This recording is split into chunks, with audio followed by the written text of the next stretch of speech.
Всем привет, меня зовут Дарья, и вы на моем канале Свитербург. Прошедшее время с последнего видео получилось у меня достаточно насыщенным, потому что, как я и говорила, мы собираемся с мужем в Грузию, и я хотела завершить все свои начатые процессы до нашего отъезда. И первый завершенный процесс вы видите сзади меня. Это кардиган Закури от Норика и Чикава. И напомню вам, из чего я его вязала. У меня здесь вот такая вот троица, с которой вы уже знакомы, но все равно напомню вам. Это у меня Милли-Фили Пазл Гео. Здесь по составу у нас 60% шерсть, 20% вискоза, 20% ПА, 100 грамм, 380 метров.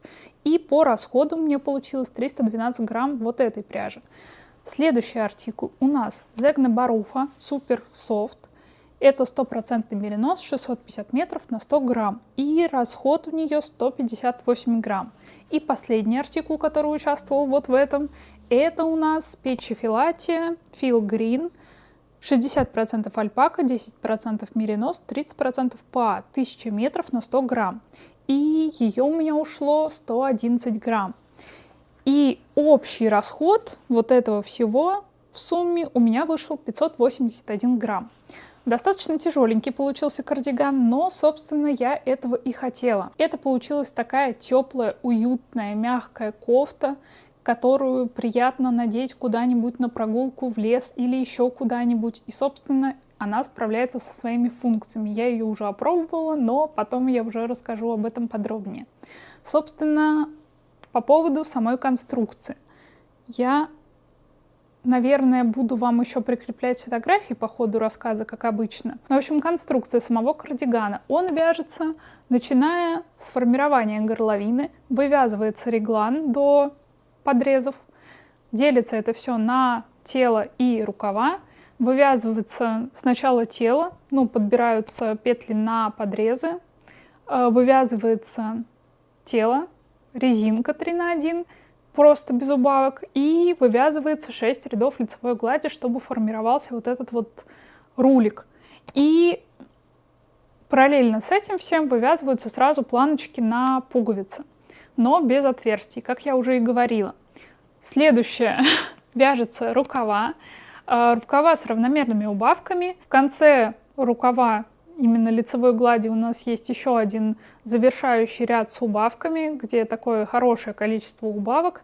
И затем идет манжета с резинкой 3 на 1 тоже.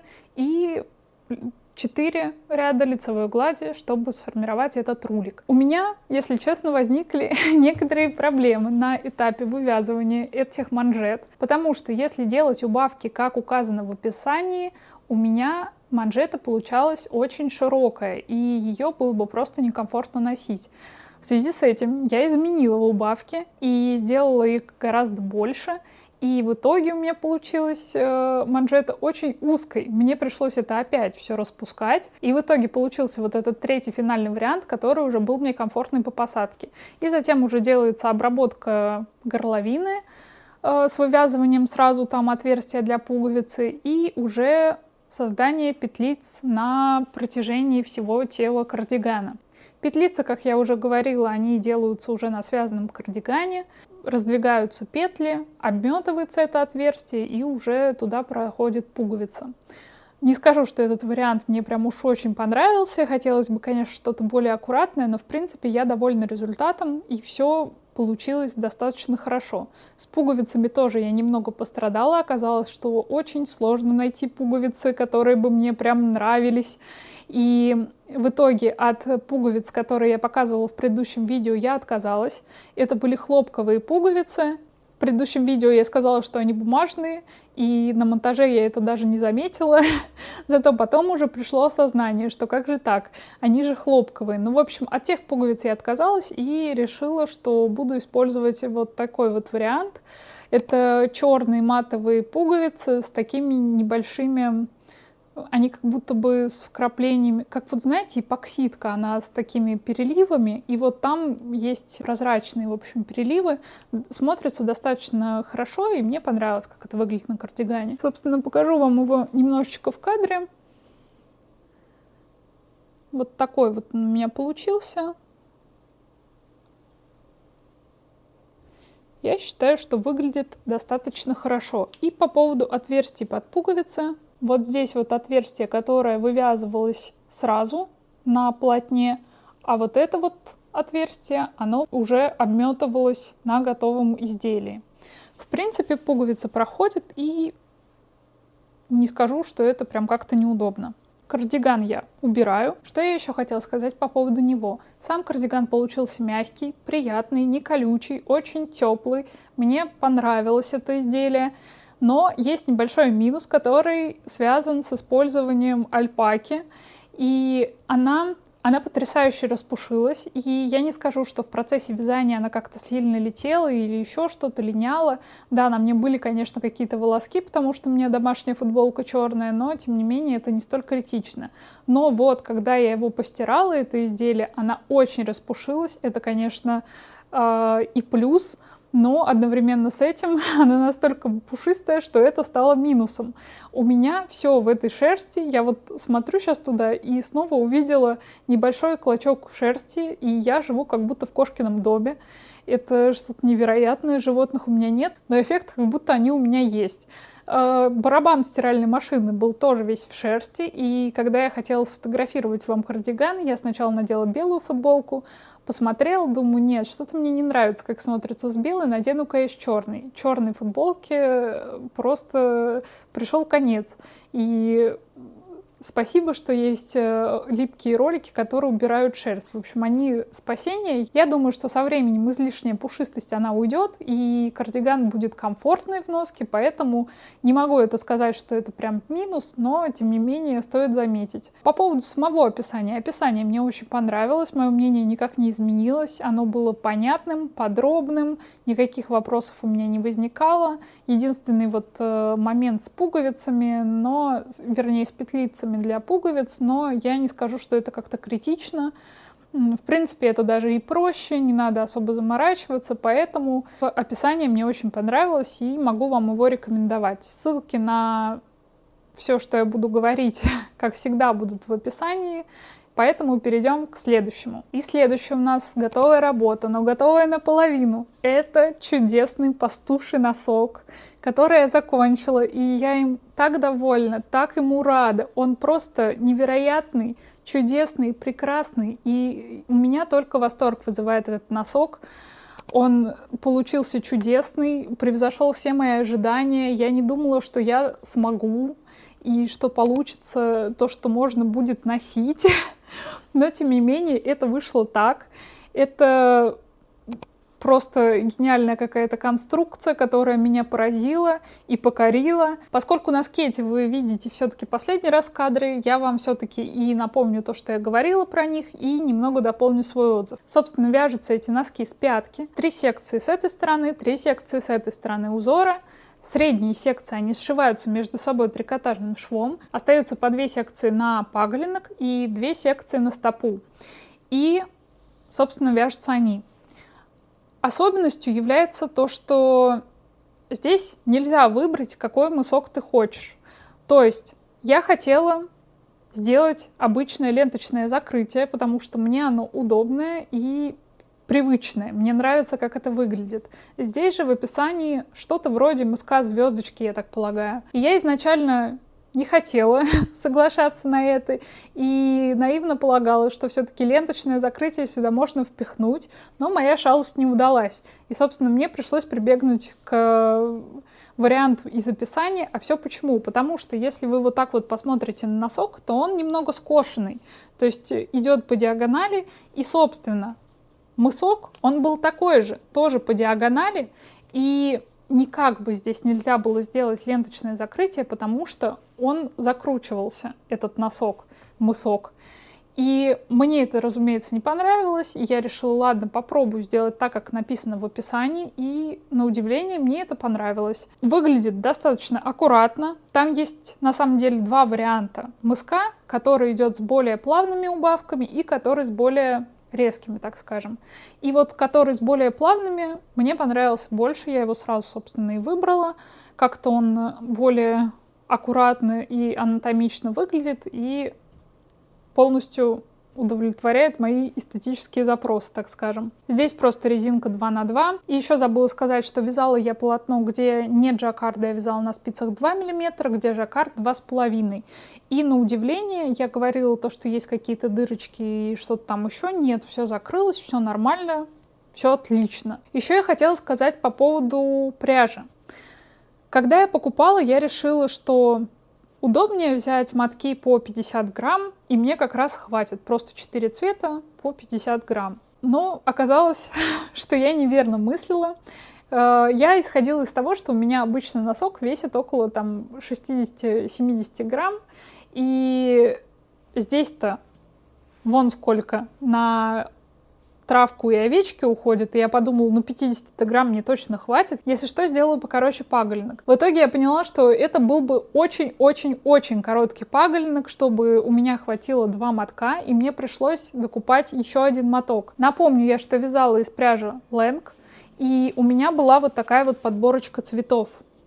И вот голубого цвета мне не хватило, и это уже вот второй моток. Второй носок у меня вот на таком этапе. Я бы его могла давно уже довязать, и я, собственно, на это надеялась, но из-за того, что у меня вот такая вот незадача произошла с голубым цветом и пришлось ждать, я, собственно, и не успела к этому видео довязать этот носок. Вот это вот я связала за день, и тут, по сути, уже все нужно сшить трикотажным швом и продолжать вязать паголенок и стопу. То есть тоже это где-то на день. И, кстати, после блокировки этот носок, в принципе, отлично выглядит. Просто как обычный носок. И что я еще хотела сказать по поводу него, то что, несмотря на необычную, так скажем, конструкцию носка, он сидит очень удобно. Я не ожидала. Я так полагаю, что такая конструкция подойдет больше на ногу с высоким подъемом, но моя такой и является. Поэтому могу сказать, что в этом случае она садится просто замечательно. Единственное, что я немного плотнее вяжу, и из-за этого мне пришлось немного продлить вот эти вот средние секции и сделать еще один ряд прибавок. Возможно, кстати, ряд прибавок дополнительный можно было и не делать, просто немножко побольше провязать или где-нибудь ряд вставить между прибавками. Но, в общем, выглядит хорошо, мне нравится, я довольна, это шикарные носки, и я восхищаюсь просто, насколько это гениальная идея, и я жду не дождусь, когда будет второй носок, и можно будет носить. Вот ради таких носков я готова купить прозрачные резиновые сапоги, чтобы просто весь мир знал, что у меня есть такие носки. На этом с носками все. Ссылка на описание будет также под видео. Единственный минус, конечно, этих носков, то, что описание есть только на Ravelry. У нас с покупкой не все так просто. И, может быть, кто-то заметил, у меня появились новые блокаторы. Не буду пока говорить, что это за блокаторы и как они мне, но попользуюсь и поделюсь своим мнением. Я думаю, что уже многие узнали, что это за блокаторы. Покупала я их сама, если что. Так что расскажу позже. В предыдущем видео я вам показывала и рассказывала, что я связала образец из Leng Phoenix Tweed и не попала в плотность. И когда я вязала, в общем, новый образец, я вспомнила, что я забыла вам сказать достаточно важную вещь, которая, возможно, кого-то оттолкнет от этой пряжи. То, что в готовом изделие, так скажем, после ВТО, она теряет немного свой объем, у нее нет такого прям выраженного пуха. И после стирки я просто прошлась немного щеточкой, поднялся вот этот вот пушок, и, в принципе, выглядит почти так же, как и до ВТО. Ну, в общем, это то, что я вам должна была сказать на всякий случай. И решила вам заодно подснять, как я упаковываю подарок своей подруге Тане. В подарок у нас идут вот эти носки, которые вы видели, маска для лица, и вот этот вот крем для рук. Здесь написано «Ценители прекрасного», и так как она делает все мои обложки для видео, я решила, что этот крем создан для нее. И буду это все упаковывать. Дополнительно к подарку я еще кладу вот такую вот открыточку с инструкциями по уходу за этими носочками.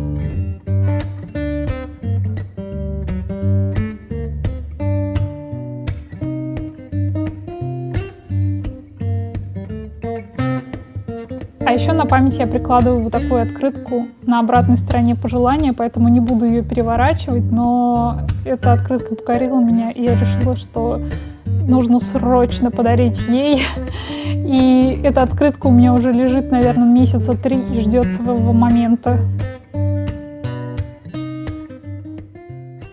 И прошедшее время у меня, конечно же, не обошлось без покупок. Я долго думала, чтобы мне взять такого с собой в Грузию, повязать. И склонялась я к шопелю, который лежит у меня в шкафчике и ждет своего часа. Но как-то я, в общем, расцветками сейчас не прониклась, не нашла ничего подходящего. Мне хотелось чего-то яркого такого. И я решила взять моток, который давно хотела. И это оказался моток вот такой вот. Потрясающий, яркий. Я прикреплю еще фотографии, где прям во всей красе видно вот эту вот всю яркость. Это Footprints Wool Addicts Lang Yarns. Это 5-й цвет. Метраж здесь классический, 100 грамм, 400 метров. И состав здесь 45% хлопок, 42% натуральная шерсть и 13% полиамид. Обработка супервош, кстати. Рекомендованные спицы здесь 2,5-3,5. В общем, отправляется он со мной. Мне, правда, запретили вязать в машине, сказали, что это небезопасно, тем более на трассе. Я, в принципе, с этим согласна, но, конечно, хотелось. Ну и не знаю теперь, что я буду делать в дороге, либо просто читать какую-то книгу, либо найду что-то на своих вязальных полочках, почитать что-нибудь про вязание тоже. В общем, думаю.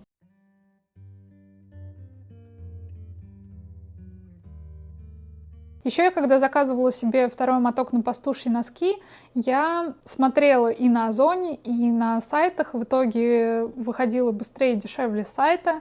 И я решила, чтобы доставку зря не гонять, посмотреть что-нибудь еще интересное.